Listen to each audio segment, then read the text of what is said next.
In fact, this is the second year, and apparently last year, they thought it was too short and they wanted more. So I said, I know how you feel, but you have not seen what we have seen. Yeah, Pickleball did not ask for permission to be taken seriously. It just showed up. And none of us went looking for it. It found us. And these three persons on stage, all overachievers, Pickleball found them too. So is it a gold mine, guys? So show me the money. First up, Exhibit A, Mr. Nita. Exhibit A. Nita came to Asian Pickleball Summit last year, 1.0. Went back to Cambodia and made things happen for Pickleball over there, okay? But before that, that's not the full story. He has been in building communities for 30 years, e-sport, paintball, diving, football, basketball, you name it. If he gets people moving and competing, he probably has done it. He comes from a family that builds hundreds of homes, malls, offices across the region. And his executive directorship range from NGOs to business conglomerate. Okay, cool. Next is Dr. Jack Young. He's an angel investor, and I met Dr. Jack Young in 2017. At that time, he was busy merging his company. Eventually, the company he served as a CEO was sold for 4.3 billion USD. He's a Medal of Honor recipient from the Hong Kong government and a competitive pickleball player himself. Yeah. And of course, Chen Chao, my old friend, co-built Faith from 0 to a 45 million exit, raised 20 investors, acquired multiple companies, and he's currently serving as a chair at the Busan. Also, an avid pickleballer. He's a lobber, not a robber, but a lobber. Okay? 3 builders, 3 investors, 1 call. Okay, so you guys are all busy people. Deals, boards, businesses, empires to run.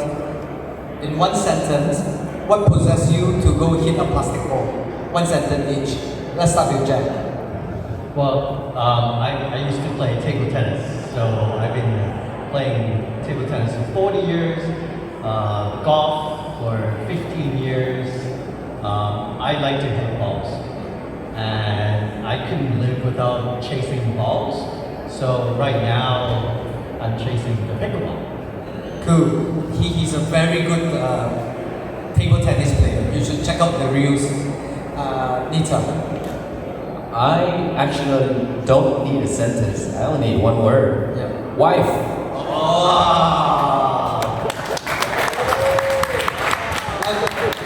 Yeah, so do you all partner each other? Do you partner each other? We try. Yeah. We try. Yeah. But the thing is, I went to the RPO Cobra coaching program with Colin, and then after I graduated, and she's a little bit more tolerant of me and my advice, we do play more often. M&A takes time. What about you? Yeah, so with my belly fat, I think pickleball is the only sport that can get me easily, can last a game. Right, badminton, I couldn't last it. And I think it's a game that is addictive. Now, any day without pickleball is incomplete. After this panel, I'm back to pickleball. I got 5 more hours today. Yesterday I did 6 hours of pickleball. And maybe I ask a bonus question to Nita. Are you a better pickleballer or your wife is a better pickleballer? It depends on the skill, I think, you know. Physical skill, I mean, when we play sports, there are 2 warfares, right? The actual physical game, and there's a mental warfare. She will destroy people in the mental warfare when she's on the court. She's very good at that. So, I mean, I'm better in one aspect, she's better in another aspect. Yeah. I mean, you played with her, right? Definitely. Very smart. Awesome, thank you so much. Chen Chao, I stand to be corrected. You started playing after you made exit and from your companies, right? Thanks. So yeah, both are not connected, right? Yeah, we sold Faith back in 2021 during after COVID, pressed down, then we fire sell it off. So 3 years 2024. So it was about the same time, April 24, I got my freedom of life. And Matt Rennie, many of you may have met Rennie, the Burger Lab guy. He was the one that brought me to the sport in the same month, April 2024. It was coincidental, uncorrelated, but it is the same time. Good. Fills the gap. Anyway, so awesome. So there is a difference between loving a sport and backing it with money. When did pickleball stop being fun and start looking like an opportunity? I'll start with Jack. I would say everything that I involved in, as in a business standpoint, I like to get involved. So meaning, if there's a trend, there's something happening, I don't just watch. For you to learn a business or look for opportunities, you had to get involved. It's like coming here in Asia pickleball somewhere. It's if you had a skin in the game, you come, you learn, and you find opportunities. I think every trend, as in growing business opportunities, you have to go in and search, and also understand what your strength is. So no matter what, as in a pickleball, as in one of my now hobby, I want to get involved and learning and finding opportunities and find the goal line. Awesome. Yeah, some people just watch things happen, some people make things happen, some people ask what happened. You are the one that make things happen. Yeah. So if you are ever finding something, especially like a good pickleball court in Shanghai, that's your man. What about you, Nita? Yeah, in terms of it stop being fun and about money, it will never stop being fun. It will always be fun. And I think this is what is different about pickleball, you know. Currently we're investing quite a bit, and we understand how pickleball adds value to developments, to communities, and it's completely different from other sports.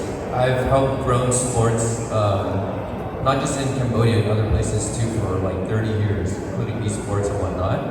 And this is a game changer, truthfully. And we have a lot of case studies back in Cambodia too, because I do a lot of residential development, and I see other places. And then we had one that developed, and it completely changed that community.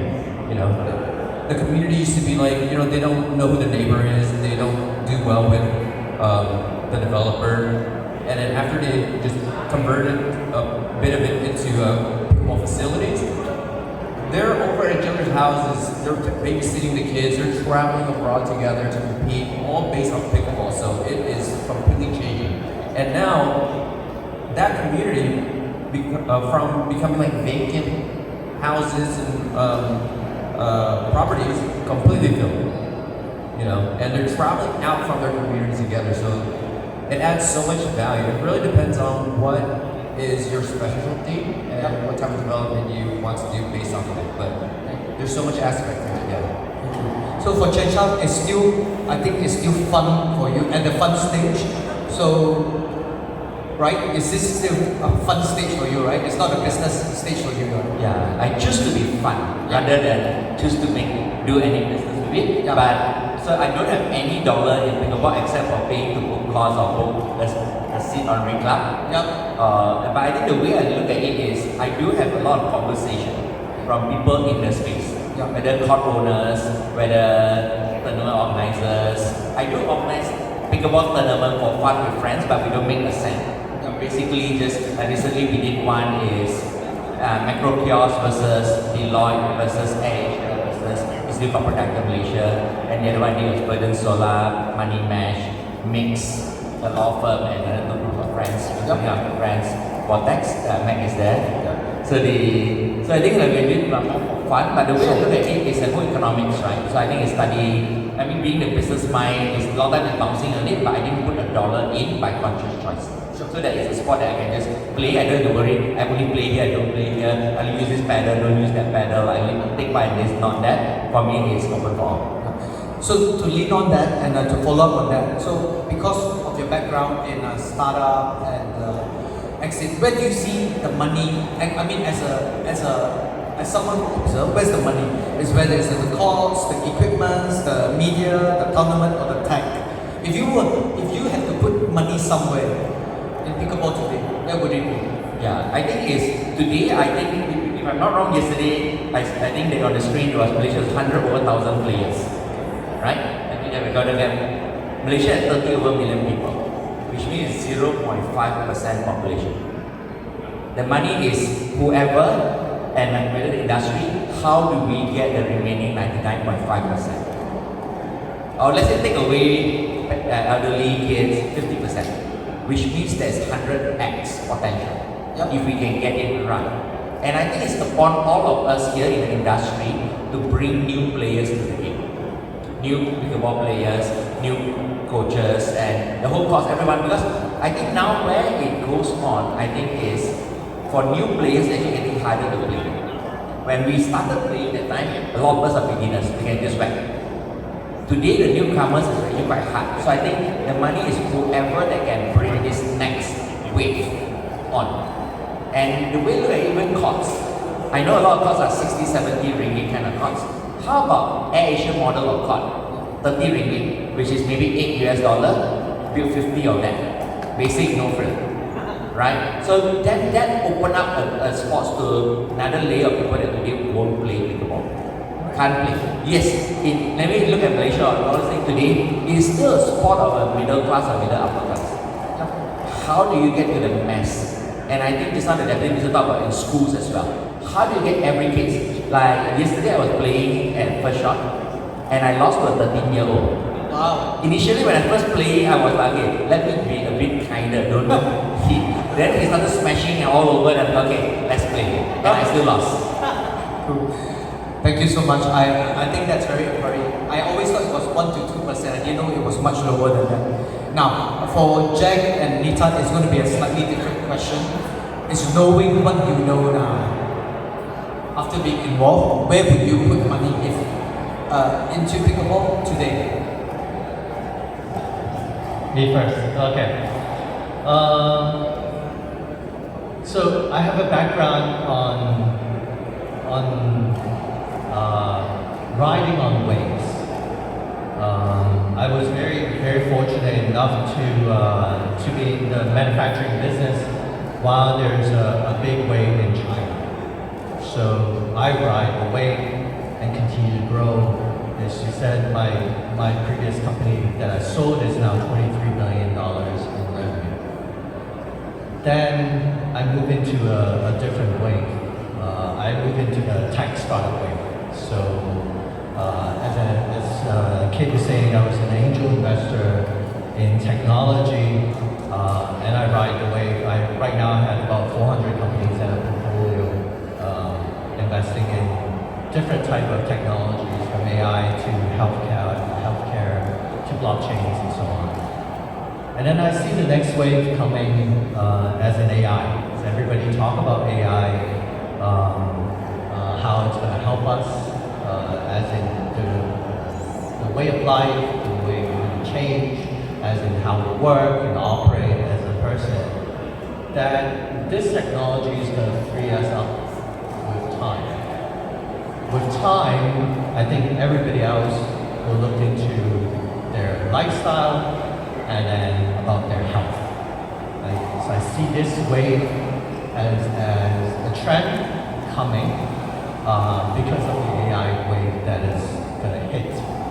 With the health part of it and lifestyle, pickleball could be a very big part of this next wave.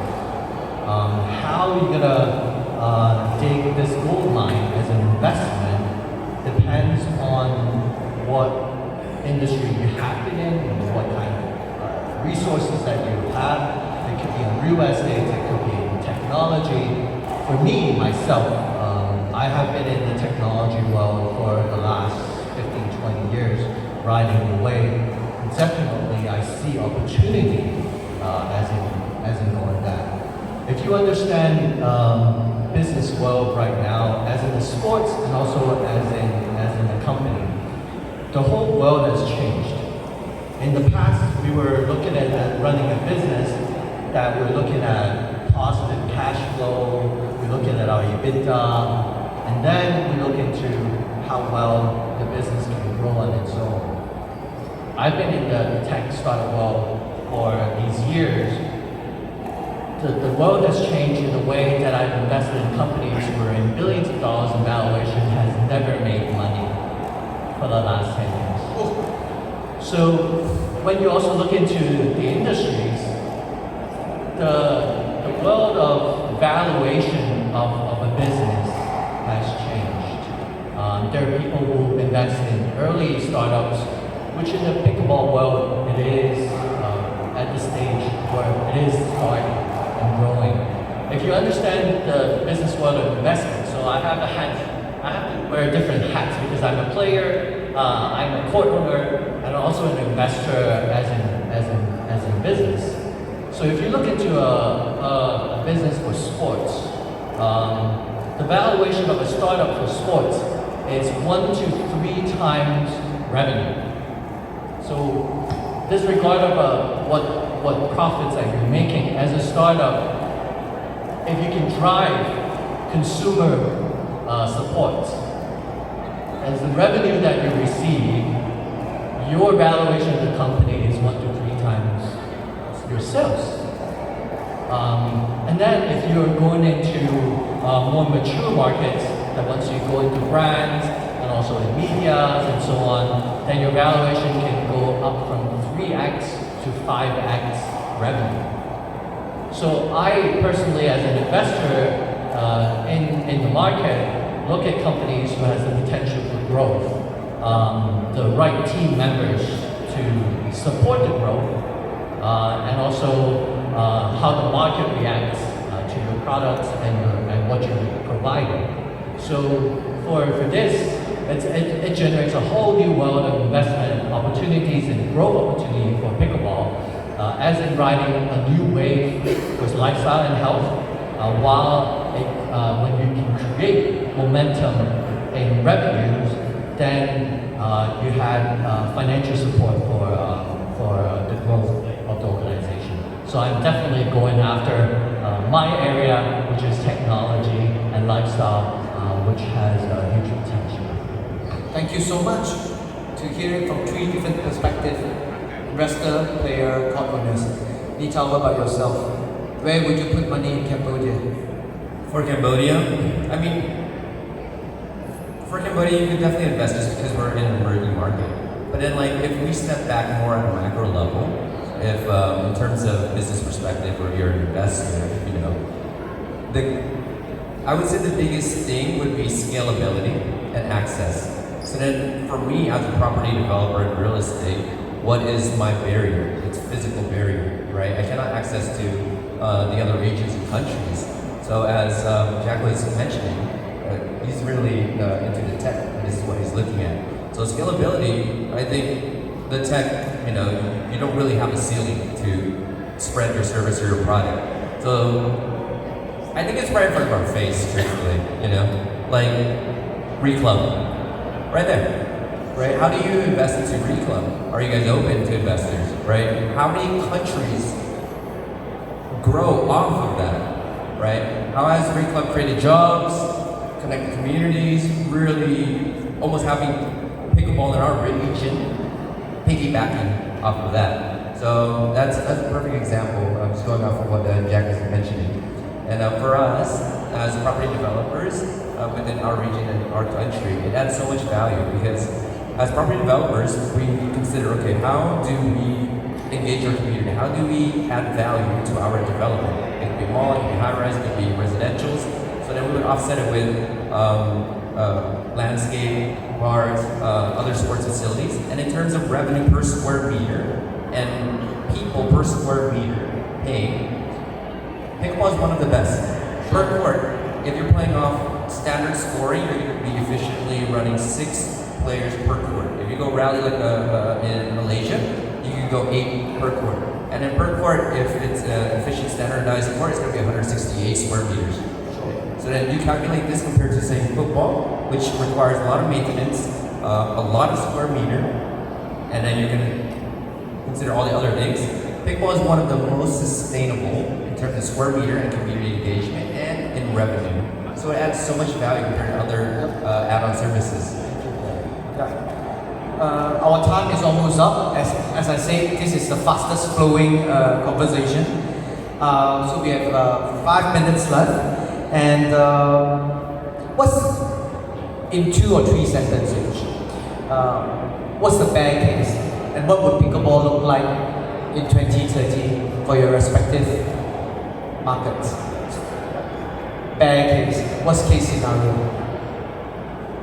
So I think that one is off-peak. For court operators, how do you feel off-peak? How do you feel corporate? How do you feel students, senior citizens? People that have time during off-peak. I think that's one thing. Peak hours, any court you open, is full. How do you do that? I think 2, I think opportunity investment is today, there are a lot of struggling courts, there are a lot of struggling hosts, struggling all kinds of things. What are your superpower to go there and make a difference? Sure. In the end is, can you do something that others can't do and leverage? So I think those would be something. I think worst case is no new players to this game. No new players, then the game will go nowhere. Like I was talking to one of the largest e-commerce players, I think there's only a couple of here, basically searches for pickleball hit peak last year November and start going down. If that continue happening, we'll go nowhere. Thank you. Nita, worst case scenario, and what would pickleball look like in 2030? Best case scenario. Worst Case. Well, I mean, worst case, we would just become stagnant. You know, we kind of just lock ourselves in. Where pickleball is a lot more regional, global, and we're opening the doors, and everyone's just kind of flowing all around now. You know, we're all connected. We all go play each other's tournaments, different countries and whatnot. Worst case scenario, we just start isolating ourselves and not really helping grow pickleball, not going off of the spirit of what pickleball is, which is inclusivity, access, easeability. And I think that would be the worst case scenario, is really just creating too many barriers. For Jack, worst case scenario? The worst case scenario is I have a bunch of friends who play with me all day long, and then I own the courts. I can play every single day. It's having a lot of fun. But I think for China, worst case scenario, you'll be playing pickleball in the badminton courts. Worst case scenario is we'll be hitting pickleballs on table tennis tables. We'll enjoy ourselves. But I think the opportunity for pickleball is really great. I think I don't worry too much about the worst case scenario. Yeah. I worry too much about what could happen that is very positive. How do I handle it? Yeah. Like I think in the closing notes, I think pickleball has tremendous potential. I think it's just that it could be so overwhelming that we have to understand how to handle. So, but definitely there are downsides to this that we have to be careful. It's about as a business owners or growth potential of the city. So we have to under manageable risk as in operating. Thank you so much, and I actually echo Jack. Worst case scenario is great mental health, and yeah, we all play pickleball. So thank you so much, ladies and gentlemen.